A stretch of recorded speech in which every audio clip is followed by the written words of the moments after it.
I have been waiting so long for this trailer. It's Nolan, it's Greek mythology, it's everything I love. Cans on.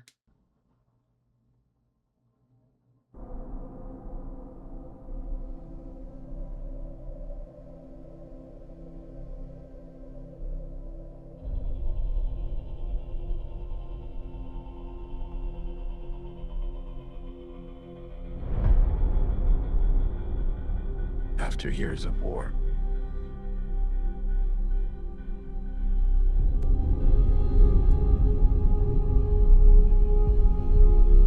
no one could stand between my men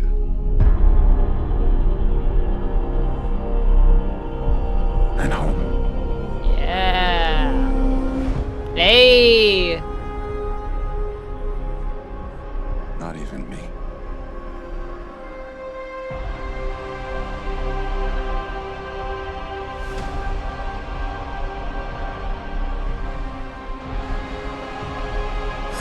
Ooh.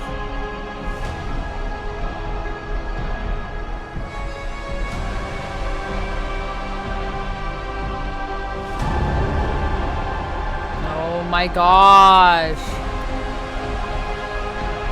Well, I'll tell you what, this looks like it's gonna be a visual feast. We're really getting into it. Everything they encounter on the journey. You're gonna show us a little bit of the Isle? Where Odysseus gets stuck for a while? Or? That does mean you will come back. What if I can't?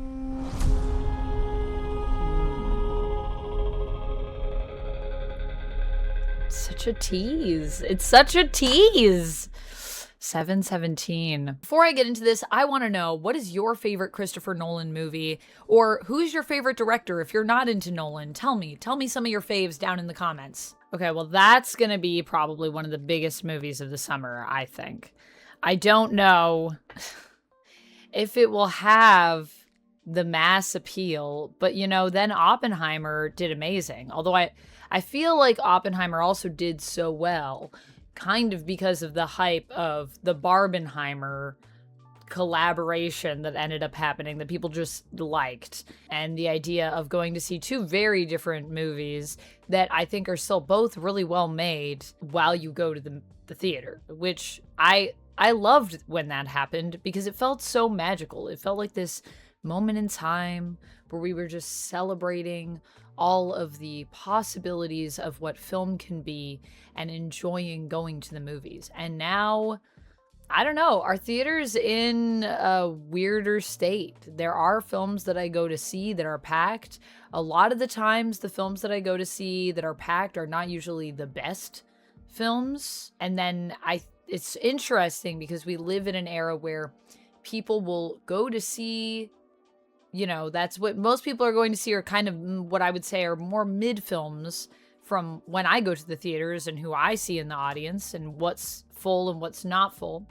And then people will complain that like all film is like that now. And I'm like, I think it's just what people are seeing and just maybe what's also getting run in the theaters. But there have been a lot of good movies this year, I feel, even though there have also been some pretty stinky ones.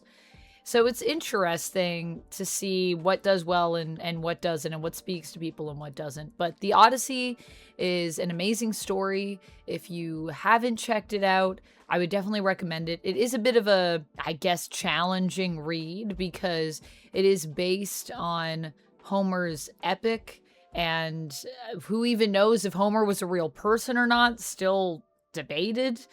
But the fact that it is in a poem format and it comes from a time where Homer supposedly traveled around and recited these poems and eventually they got written down.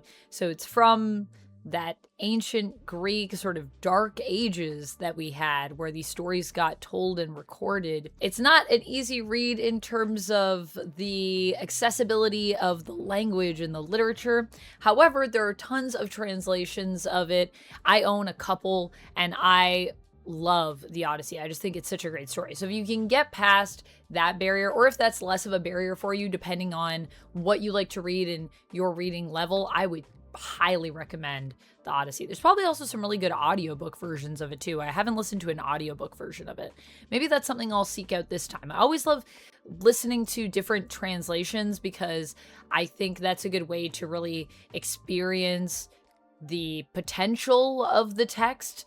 Obviously, things get translated, and whoever's translating, there's going to be their interpretation that you're getting, which is why I feel like with any translated text, if you can have a few versions of it that you check out, it's just more well-rounded. It's just a better way to check it out. And I know that Christopher Nolan is also a director that really loves to go deep on a lot of this stuff and does do his reading and does do his research and look into things. Granted, obviously, I know The Odyssey is not necessarily a real historical event. In fact, even if we talk about the Battle of Troy, it is believed historically that it wasn't actually about Helen of Troy. It wasn't about the fact that Helen was taken, and that's why we have this whole conflict. It's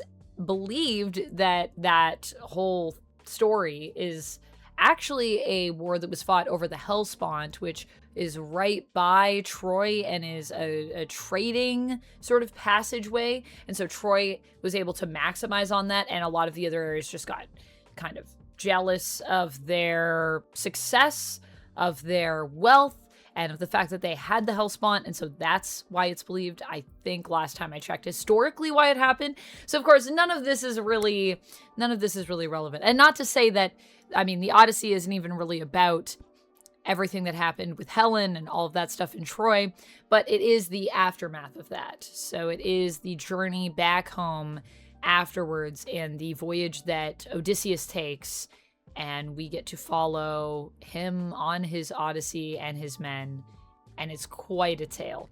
So yeah, I am beyond excited. I am a person that loves ancient civilizations, loves mythology, loves folklore.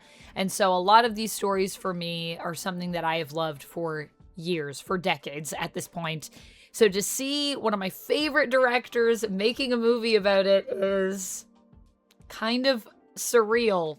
It's kind of insane. And I really hope that Nolan does more films like this that are kind of more of a period piece. I feel that a lot of his resume has been more modern, and I think with Oppenheimer and with this, we're seeing him move into kind of different eras and different times and different worlds, and I love it. I think it's so cool, and I would love to be in like a Nolan period piece of some kind. That would be amazing. I don't know how historically accurate it'll be because The Odyssey is a fictional story. However, there is a lot of opportunity for you to still do that period justice, and I feel based on the look of this trailer that might be what we're getting, which is my favorite approach. So yay. That's all I have for this one. I'll see you guys in the next one, and until next time, friends, as always, stay nerdy, and thanks for watching. Bye!